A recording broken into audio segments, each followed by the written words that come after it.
mười có ai qua mười ca nha cái khoai rồi cái cần không có ăn đi mưa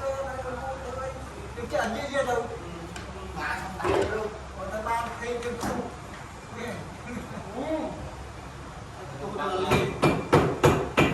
đi mua cho thay lại cho nó đang bay bay con mồi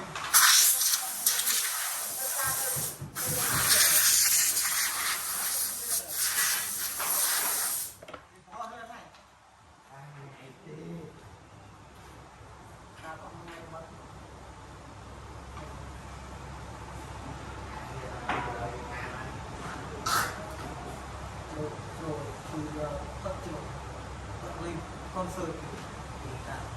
cái vành một cái vành nào nó không biết là vành một cái rất lắm cái nó không biết nhà mày mình mê nhỉ không đọc quay đủ nấu lên mày sẽ ăn chọn cầu mười có ai qua mười ca nha cái khoai rồi cái cần không có ăn đi mưa rồi được chưa như vậy đâu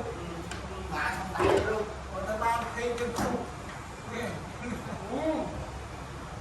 tôi đi đi mua cho thay lại cho nó đang bay bay con mồi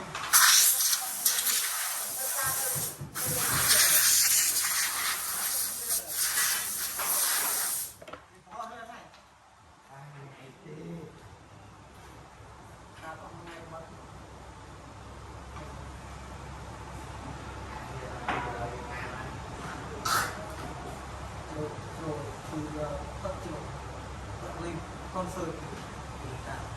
cái vành một cái vành nào nó không biết là